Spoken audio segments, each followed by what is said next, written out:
بسم الله الرحمن الرحيم عم يتساءلون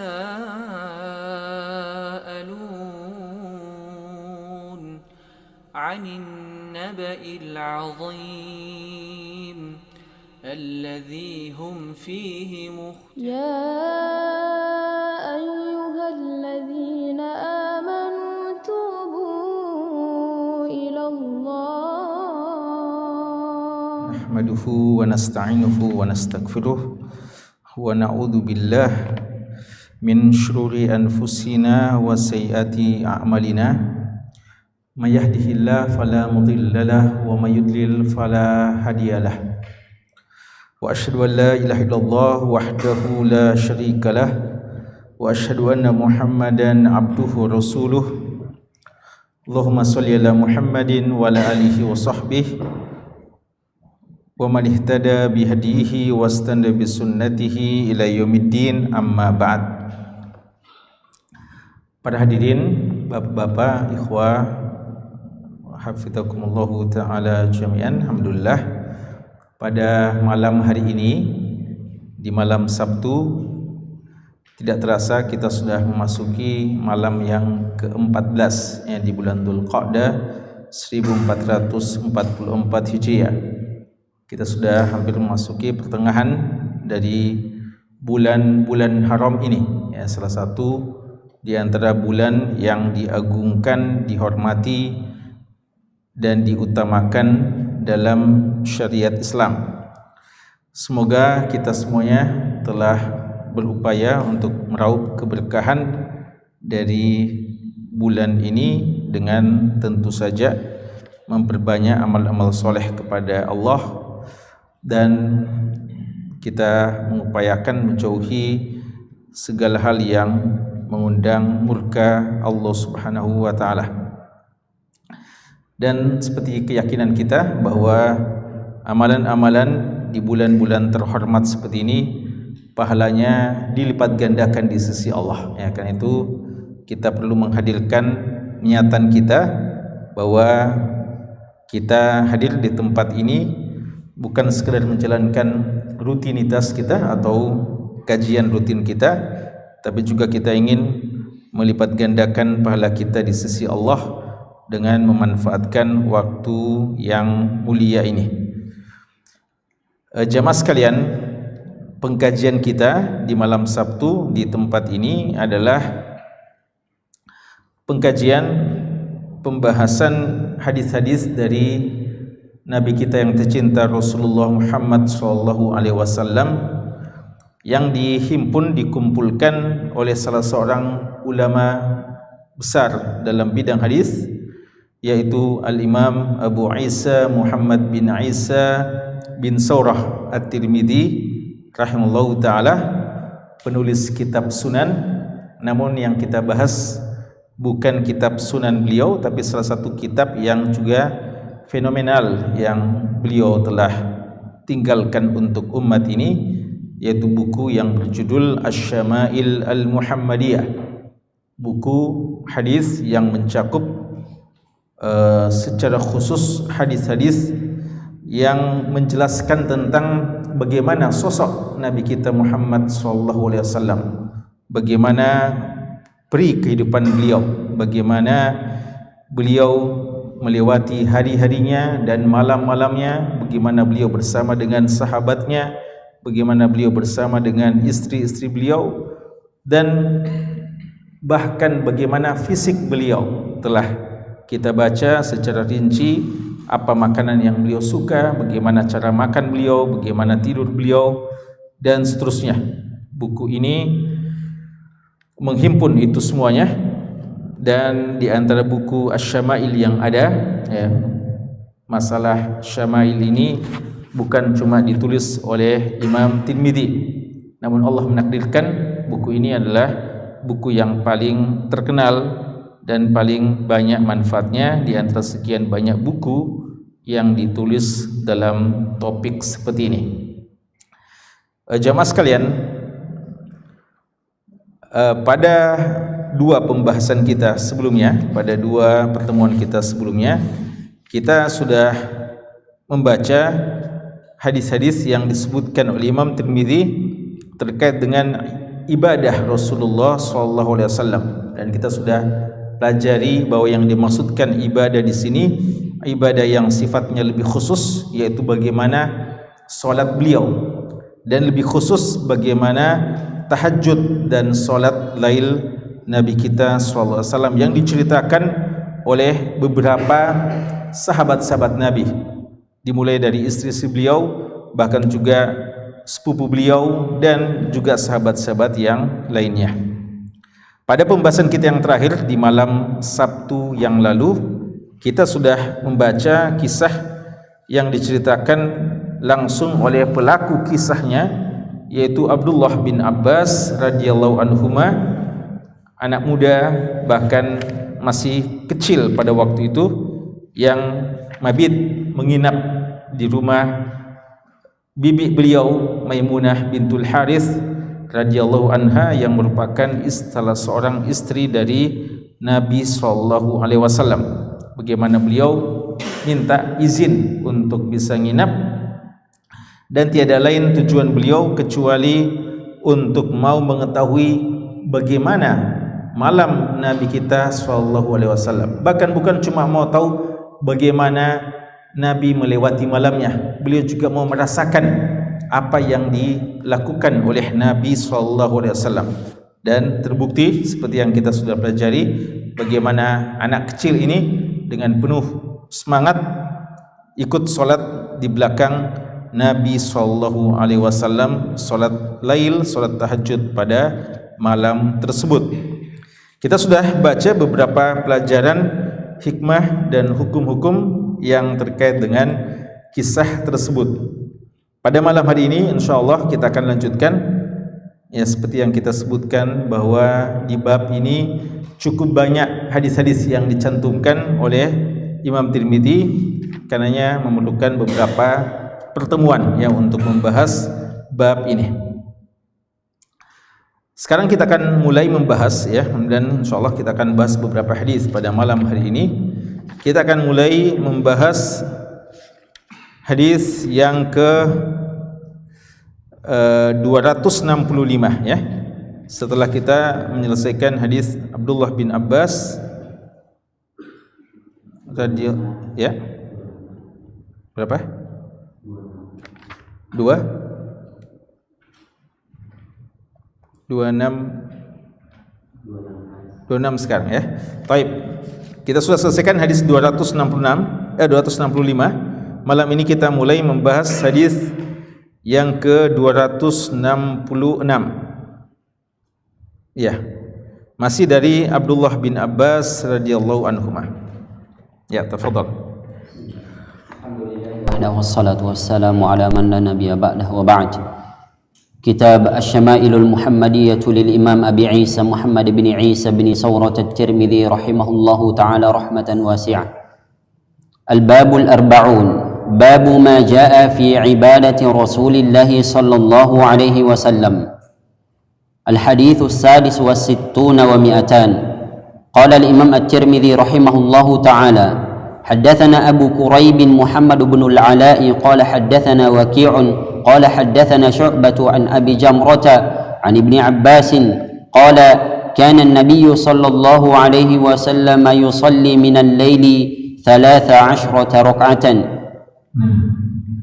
Hadis yang pertama yang kita baca malam hari ini, hadis yang diriwayatkan oleh Imam Tirmidzi rahimahullah taala, masih dari sahabat Abdullah bin Abbas radhiyallahu anhu, yang menyatakan bahwa kana Nabi sallallahu alaihi wasallam, adalah Nabi sallallahu alaihi wasallam, yusalli minal lail, salat pada malam hari, 13 rakaatan, sebanyak 13 rakaat, ya.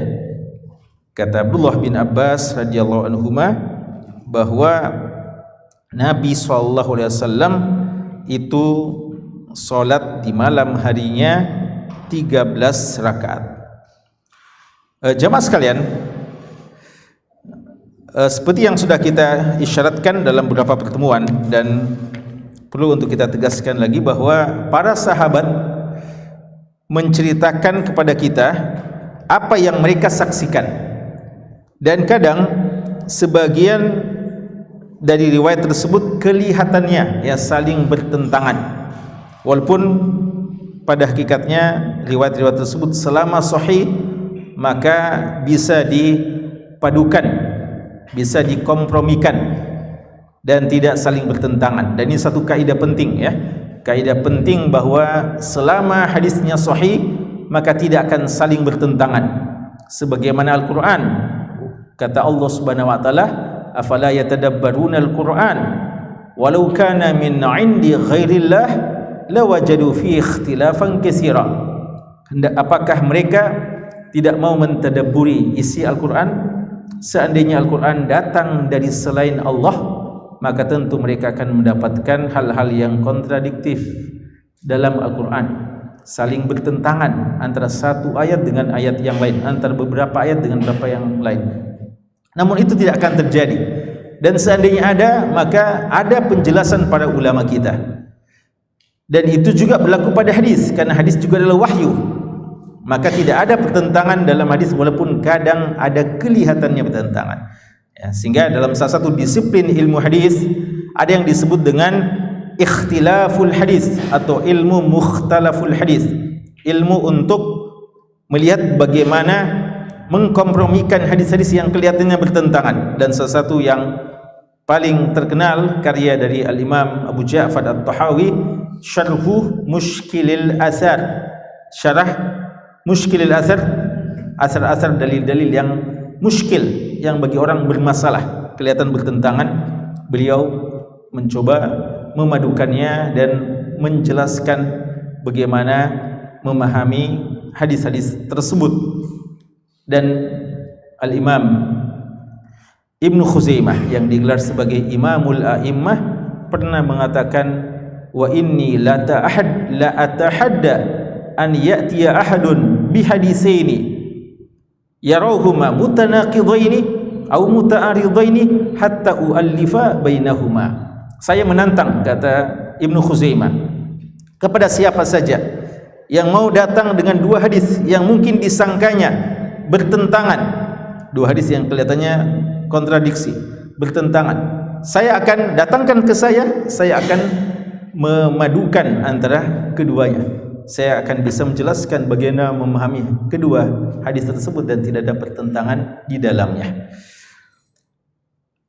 Kaitannya dengan masalah ini, Abdullah bin Abbas radhiyallahu anhu mengatakan bahwa solat malamnya Nabi kita sallallahu alaihi wasallam 13 rakaat.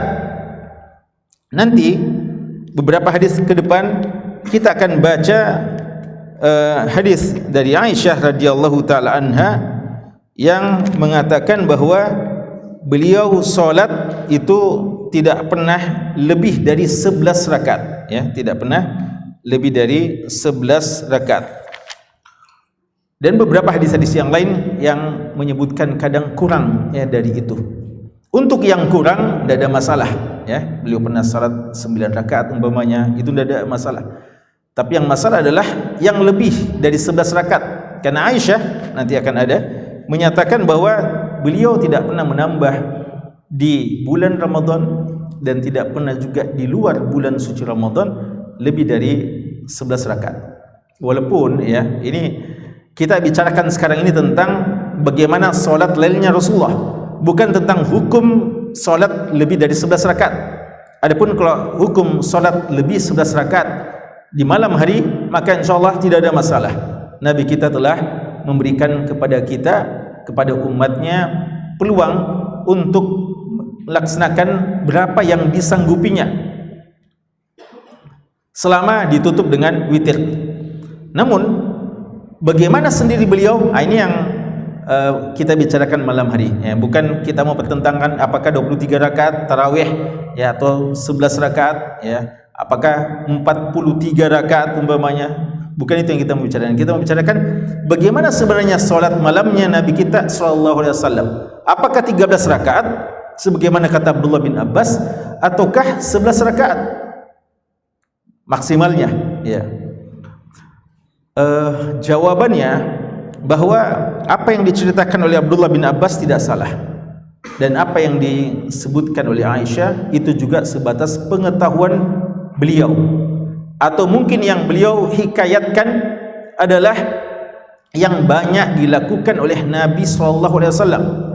Dan Aisyah ketika mengatakan beliau tidak pernah menambah lebih dari itu, beliau punya hak untuk menyatakan itu, karena beliau merasa, dan kenyataannya demikian, bahwa di antara sahabat-sahabat yang lain termasuk istri Nabi, beliaulah yang paling banyak mendapatkan jatah mabit Nabi SAW. Maka beliau yang paling banyak membersamai Nabi SAW di malam hari. Karena itu ketika beliau mengklaim atau beliau menyatakan ya bahwa Nabi tidak pernah menambah lebih dari 11 rakaat, itu sepengetahuan beliau, dan itu yang kebanyakan dari perbuatan Nabi SAW. Namun kenyataannya pernah saja beliau 13 rakaat ya. Mungkin kondisi-kondisi tertentu, entah karena 2 rakaat yang ditambah itu adalah 2 rakaat ringan sebagai pembuka sebelum salat lail ya, seperti yang kita baca juga dalam hadis Abdullah bin Abbas kemarin, dan akan ada juga hadisnya.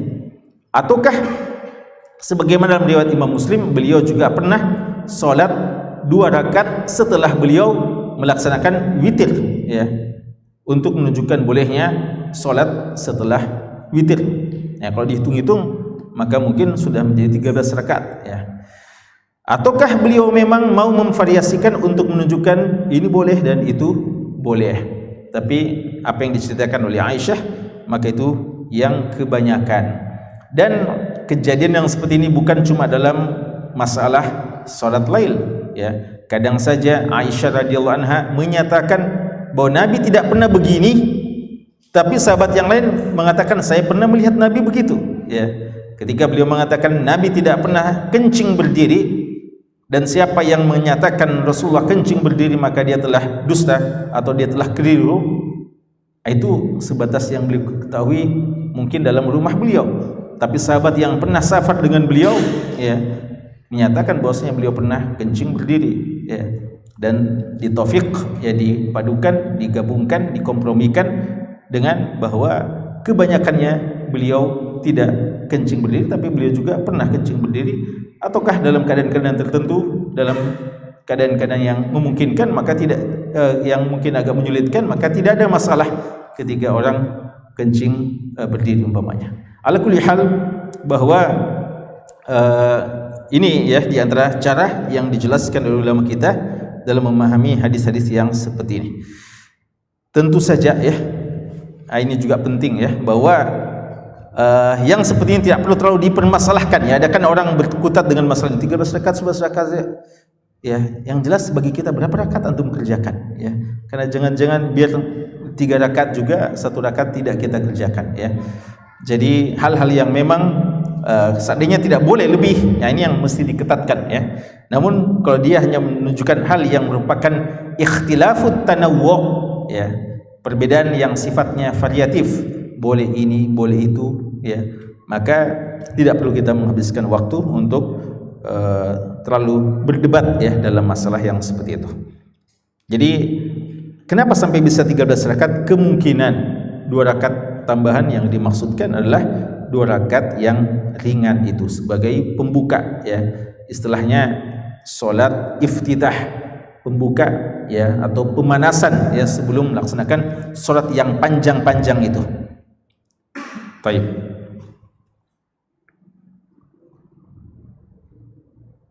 Al-hadits as-sabi' wal 60 wa 200. Qala al-Imam at-Tirmidzi rahimahullahu ta'ala حدثنا قتيبة بن سعيد قال حدثنا أبو عوانة عن قتادة عن زرارة بن أوفى عن سعد بن هشام عن عائشة رضي الله عنها أن النبي صلى الله عليه وسلم كان إذا لم يصلي بالليل منعه من ذلك النوم أو غلبته عيناه صلى من النهار 12 ركعة. Hadis yang berikutnya, hadis yang ke-267, kembali diriwayatkan oleh istri beliau yang mulia, ibu dari orang-orang beriman, Aisyah radhiyallahu anha. Aisyah radhiyallahu anha ummul mukminin mengatakan annan nabiyya sallallahu alaihi wasallam adalah Nabi sallallahu alaihi wasallam kana idza lam yusalli bil lail, jika beliau tidak sempat salat lail, mana'ahu min dzalika an-naum. Kenapa sampai beliau tidak salat lail? Entah karena terhalangi disebabkan beliau ketiduran, beliau tidur istirahat, au ghalabat ainahu, atau ketiduran, beliau dikalahkan oleh matanya, dalam artian beliau tidak bisa menahan kantuknya sehingga ketiduran. Shalla minan nahari, beliau salat di siang harinya, sintai asyrata rakaah, sebanyak 12 rakaat. Ya. Jemaah sekalian, hadis ini memiliki beberapa hukum faedah penting. Di antaranya apa yang diceritakan oleh Aisyah radhiyallahu anha, bahwa ternyata walaupun kalau disebutkan Rasulullah itu tidak pernah meninggalkan solat lail, sampai beliau pun safar beliau tidak pernah meninggalkan solat lail, itu maksudnya boleh dikata tidak pernah meninggalkan solat lail, tapi realitanya pernah saja, ya. Tapi itu sedikit, jarang, dan ada kaidah mengatakan al-hukmu bil ghalib wan nadir la hukma lahu. Dalam menghukumi sesuatu itu dilihat kebanyakannya, dan yang jarang tidak dijadikan sebagai landasan hukum, ya. Kalau seseorang dikatakan itu orang baik, bukan berarti dia tidak pernah melakukan kesalahan, tapi kebanyakan dari perbuatannya dia baik, ya.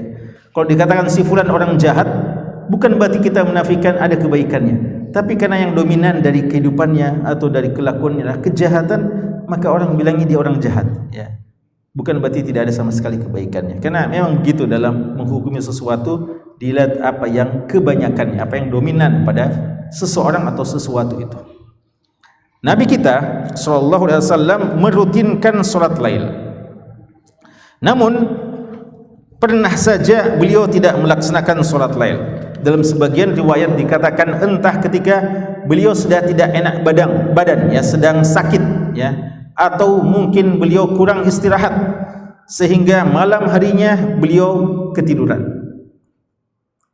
Bahkan beliau pernah bersama dengan sahabat ketiduran sampai terbit matahari salat subuh. Ini semuanya jemaah sekalian adalah hikmah dari keputusan Allah Subhanahu wa taala. Karena seandainya beliau dan para sahabatnya selalu dalam keadaan ideal, maka kita mungkin akan bertanya banyak tentang keadaan-keadaan yang kita selalu berada dalam keadaan yang seperti itu, ya. Artinya seperti umpamanya masalah lupa pada waktu solat, sujud sahwi. Pernah Nabi kita salah? Pernah Nabi kita lupa? Pernah atau tidak? Pernah, ya. Apakah dikatakan beliau tidak khusyuk dalam solat beliau, padahal yang dipuji adalah orang yang khusyuk? Ya, kita katakan beliau pernah, ya, salah, keliru, dan bukan disengaja, memang keliru, beliau salah. Tapi itu adalah takdir Allah Subhanahu wa taala, karena ada hikmah di dalamnya. Kita perlu tahu ketika kita dalam kondisi yang seperti itu. Seandainya beliau tidak pernah salah, kira-kira gimana, ya? Banyak di antara ya, atau kadang kita merasakan yang seperti itu. Kadang kita selalu kadang kita lihat, kita ragu ini berapa rakaat sudah, ya. Bahkan kadang, ya, kita memilih yang keliru, entah kita dalam keadaan imam atau dalam keadaan makmum atau dalam keadaan kita bersendirian. Maka Allah memberikan kepada beliau kelupaan dalam kondisi yang seperti itu, ya. Maka ketika kita lupa kadang, dari situ satu sisi wajar saja, ya. Bahkan dikatakan sunnah. Yang penting tidak sengaja, ya. Tidak ada bilang kayaknya saya tidak pernah lupa. Ya, semua kerjakan dulu sunnah, lupa-lupa dulu sedikit, ya. Tidak boleh, ya. Tapi insya Allah, ya, biar antum selalu berusaha untuk khusyuk. Pernah saja mungkin antum agak ragu, ya. Ada di antara ikhwah yang belum pernah mengamalkan sujud sahwi? Ada di antara ikhwah yang belum pernah lupa atau ragu dalam solat? Ya. Atau ada yang belum pernah mendengarkan nama sujud sahwi? Ya, ala kulli hal ada syarat yang seperti itu ya. Dalam kondisi kita lupa atau ragu. Demikian pula dalam kondisi ketika kita yang rajin solat lail, namun dalam satu keadaan kita tiba-tiba sakit ya, atau bahkan bukan cuma solat lail, kita adalah seorang yang selalu solat subuh secara berjamaah tepat waktu, tidak ketinggalan solat sunat fajar, namun suatu saat ketiduran ya. Di satu sisi itu musibah ya, ketika kehilangan keutamaan. Tapi di sisi yang lain, untuk kadang hal itu ikhwaskan untuk menjelaskan bahwa kita adalah hamba Allah yang lemah ya. Karena kadang ada orang merasa ya, dengan kehebatan ibadahnya seakan-akan itu karena kemampuannya, kesolehannya. Maka kadang Allah mau menegur kita atau mengingatkan kita bahwasanya bagaimanapun maksimalnya ibadah kita, kita tetaplah seorang hamba Allah yang lemah. Jika tanpa pertolongan Allah, maka kita tidak bisa melakukan yang baik itu ya, atau yang ideal itu. Jadi ini tidak jadi dalil ya. Jadi tidak jadi dalil bahwasanya beliau pernah ketiduran juga ya. Maksudnya orang, jangan ini juga jadi dalil bahwasanya ya Nabi kita saja pernah ketiduran ya. Ini dalam kondisi-kondisi tertentu ya, kondisi tertentu. Ya, ini perlu selalu kita sampaikan ya. Sama waktu ketika kita membahas tentang minum berdiri dan duduk ya, kita sudah sebutkan dan Imam Tirmidzi sudah sebutkan bagaimana beberapa hadis yang menunjukkan beliau pernah minum berdiri ya. Namun yang dominan, yang banyak dalam kehidupan beliau adalah minum duduk. Maka kalau mau mengerjakan sunnah beliau ya, kadang ada orang ketika melihat sudah ada peluang untuk minum berdiri karena beberapa hadis yang menyebutkan seperti itu dengan beberapa syarah tentunya, maka mereka seakan-akan mengatakan yang sunnah adalah berdiri terus ya. Padahal cara kita dalam mengikuti sunnah secara sejati ya, secara hakiki adalah kita yang beliau kerjakan kebanyakannya itu juga kebanyakannya kita kerjakan. Yang kadang beliau kerjakan maka itu juga kadang-kadang kita kerjakan. Dan itu kadang perlu kita kerjakan untuk menunjukkan ya, utamanya ketika ada orang yang salah kaprah terhadap satu hukum, kita mau jelaskan bahwa ini tidak masalah, kadang boleh saja ya, sehingga kadang kita perlu tunjukkan yang seperti itu ya. Sekarang bagaimana jika seseorang ketiduran dalam mengerjakan solat yang biasa dikerjakannya pada malam hari, dan lebih khusus solat lail?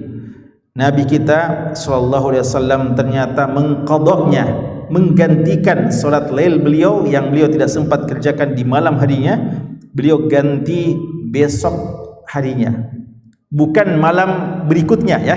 Jadi bukan karena malam ini kita ketinggalan solat lail kita, maka berarti besok malam kita 2 kali lipat ya. Jadi kita 11 berarti kita kerjakan 24 umpamanya ya, atau kita kerjakan 22 umpamanya ya. Tidak, kita besok paginya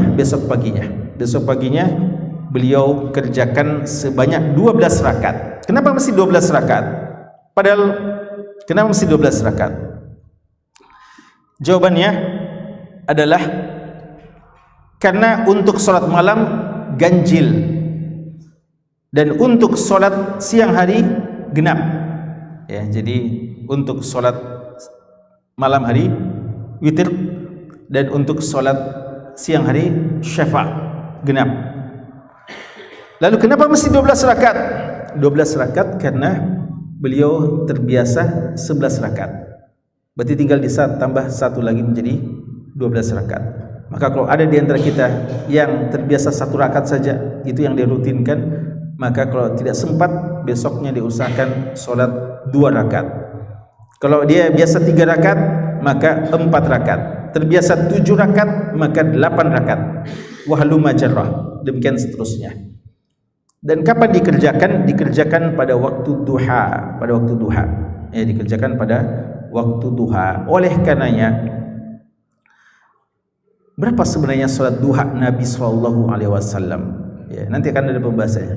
Tapi kalau dikatakan beliau salat duhanya 12 rakaat, sebenarnya kasus 12 rakaat beliau itu adalah ketika ini, ya.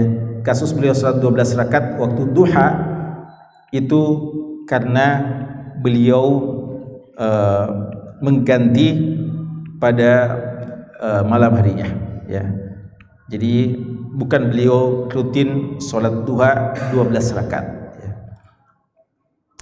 Dan ini kalau sekalian menjadi pelajaran bahwa qada, ya, biasa orang fahami qada itu mengganti ibadah, itu cuma kalau wajib saja, ya. Biasa orang bilang sudah puasa qada kalau dalam bulan Ramadan ada yang tidak sempat puasa Ramadan karena musafir atau karena sakit, ya, atau kalau wanita umpamanya.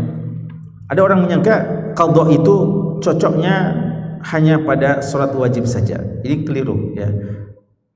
Apa yang ditinggalkan dari wajib maka qadanya juga wajib, dan apa yang ditinggalkan dari sunnah maka qadanya juga sunnah dikerjakan, ya. Karena itu sebaiknya seorang hamba kita ini punya suatu ibadah yang dia merutinkannya, ya, dia merutinkan. Dan kita berbeda-beda kadang, ya. Ada orang yang salat lailnya seperti yang kita sebutkan, ada orang salat lailnya mungkin 3 rakaat saja. Maka ketika dia tidak sempat salat itu, maka dia qada jadi 4 rakaat. Kita terbiasa salat sunat rawatib. Berapa salat sunat rawatib? Ada yang sampai 12 rakaat. Ada yang 10 rakaat minimal, ya, yang rawatib, yang muakkadah. Lalu kita terbiasa seperti itu. Salat subuh, ya, terlambat sampai kita tidak salat sunat sebelum subuh, maka mengqadanya hukumnya apa? Sunnah muakkadah, yang sangat ditekankan. Tapi bukan cuma salat subuh saja, salat sunat duhur pun, ya. Jadi kadang sunat duhur karena kesibukan atau sebab-sebab tertentu maka kita tidak sempat kerjakan, bisa kita qada, ya. Umpamanya ada seorang yang terlambat, dia masuk sudah qamat, imam sudah mau pimpin salat, berarti dia tidak sempat salat sunat sebelum duhur. Maka nanti setelah selesai duhur dia salat sunat ba'diyah, lalu mengqada salat sunat sebelum duhurnya. Dan itu pernah dilakukan oleh Nabi kita SAW. Bahkan beliau pernah mengerjakannya waktu ba'da asar bahkan, ya. Jadi ini menunjukkan bahwa disunnahkannya mengqada. Dan kenapa seperti itu? Salah satu hikmahnya agar kita terbiasa merutinkan kebaikan.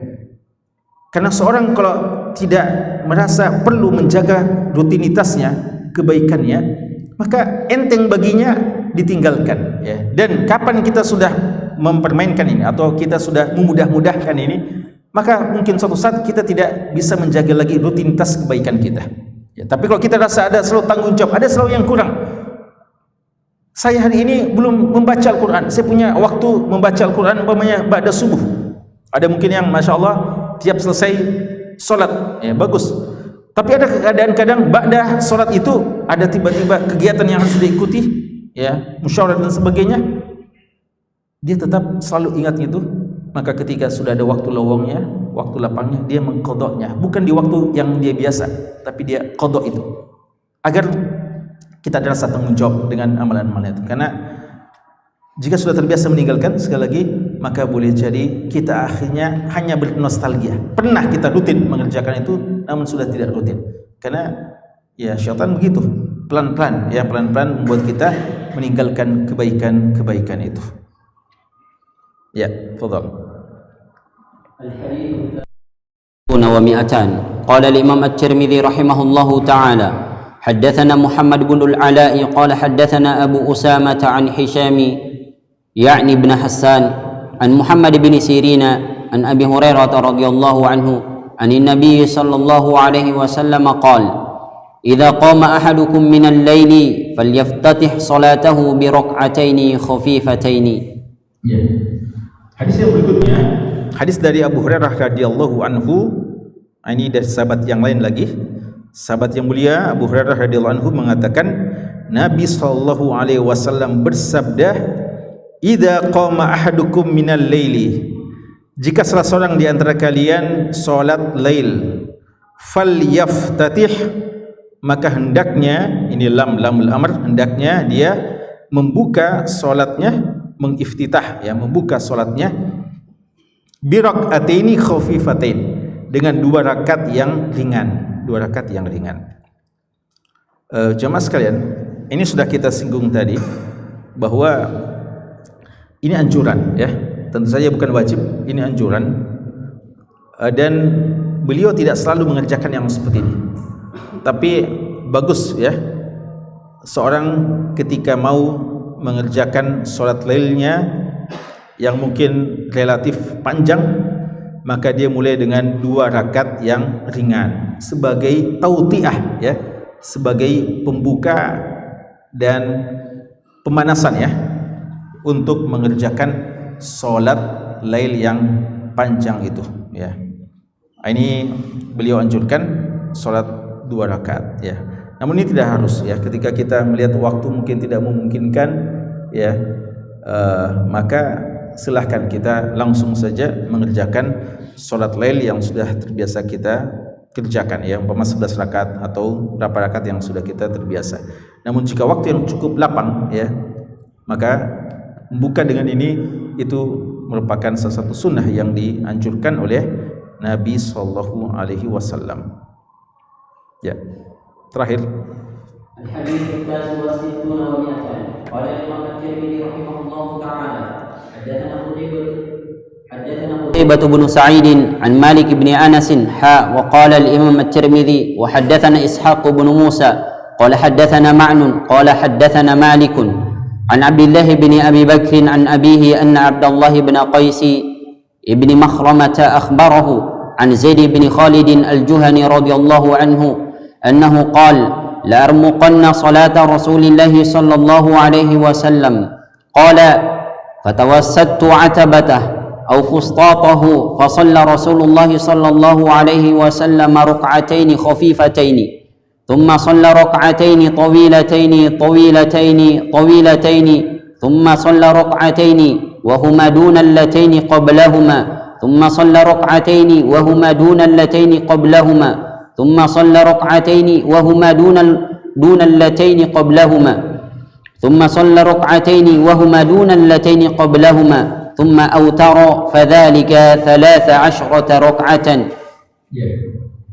Terakhir jemaah sekalian, hadis dari sahabat yang mulia Zaid bin Khalid al-Juhani radhiyallahu anhu, dan hadisnya juga sahih, ya, diriwayatkan juga oleh Imam Muslim selain dari Imam Tirmidzi.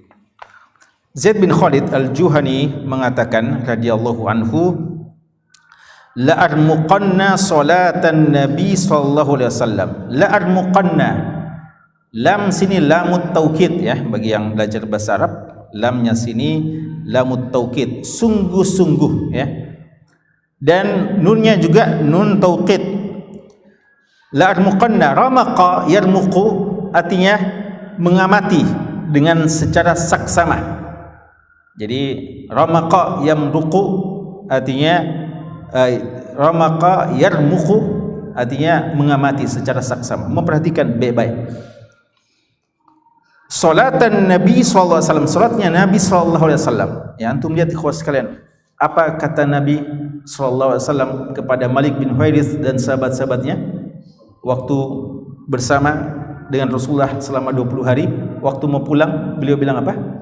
Sallu kama ra'aitumuni usolli, ya. Waktu itu Malik bin Huwairits nginap bersama teman-temannya, masih anak muda waktu itu, selama 20 hari bersama dengan Nabi sallallahu alaihi wasallam. Sebelum pulang, waktu mau pamitan, diingatkan beberapa wasiat. Salah satunya adalah sallu kama ra'aitumuni usolli, dan ini menjadi salah satu pesan hadis penting dalam masalah salat.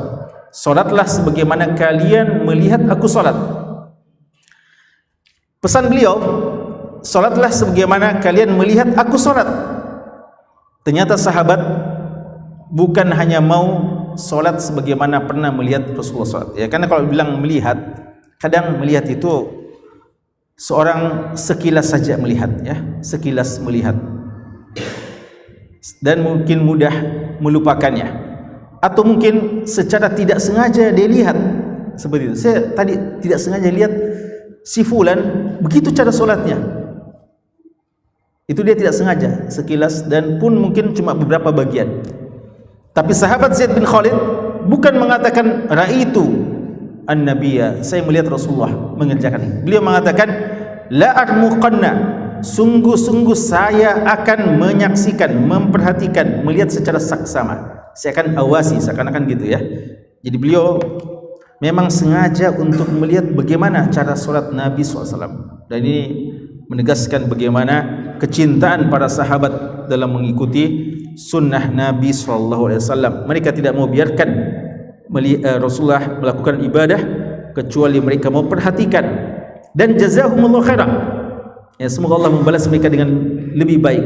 Bukan cuma mereka semangat untuk memperhatikan lalu mereka simpan dalam memori mereka, tapi mereka juga bagi-bagi kepada kita, ya, mereka wariskan kepada kita dan menyebarluaskan kepada kita, sehingga kita juga bisa membayangkan bagaimana solatnya Nabi kita sallallahu alaihi wasallam.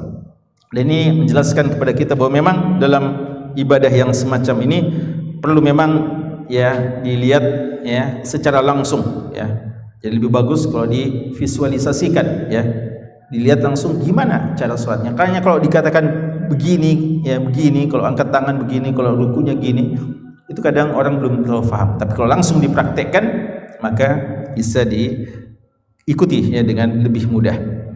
Ternyata dalam hadis ini yang mau diambil oleh Zaid bin Khalid jumlah rakaatnya, ya, jumlah rakaatnya. Walaupun mungkin juga beliau mengambil faedah dari beberapa tata cara solat Nabi SAW. Beliau mengatakan, fatawassattu atabatahu, saya bersandar pada atabah, ya, atabah itu pintunya, ya, pada pintu. Au fustatahu, atau fustat itu kemah, ya, kemah. Makanya ulama kita mengatakan kejadian ini bukan di rumah Nabi SAW, tapi di keadaan safar, ya.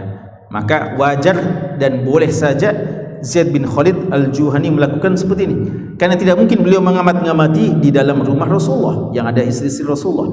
Ini dalam keadaan safar yang istri Rasulullah tidak membersamai beliau, maka Zaid bin Khalid memungkinkan bagi beliau mengamat-ngamati gimana solatnya Nabi SAW. Dan ini di antara keutamaan safar, ya, di antara keutamaan safar, karena kita bisa melihat hal-hal yang mungkin sulit kita lihat dari seorang alim ketika di dalam rumahnya atau ketika dalam keadaan domisili, ya, tidak dalam keadaan safar.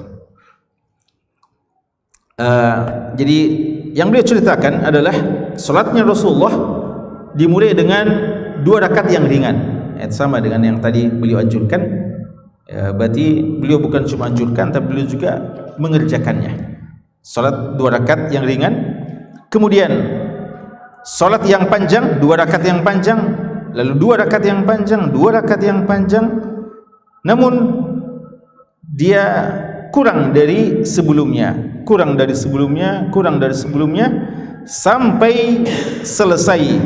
Lalu beliau kerjakan witir 3 witir, maka semuanya berjumlah 13 rakaat, ya. Jadi apa yang diceritakan oleh Zaid bin Khalid ini juga menegaskan lagi bahwa apa yang diceritakan oleh Aisyah radhiyallahu anha itu bukan selalu seperti itu. Kadang 13 rakaat, kadang 13 rakaat. Ini di antara dalil ulama kita untuk tidak membatasi jumlah salat malam, ya, jumlah salat malam.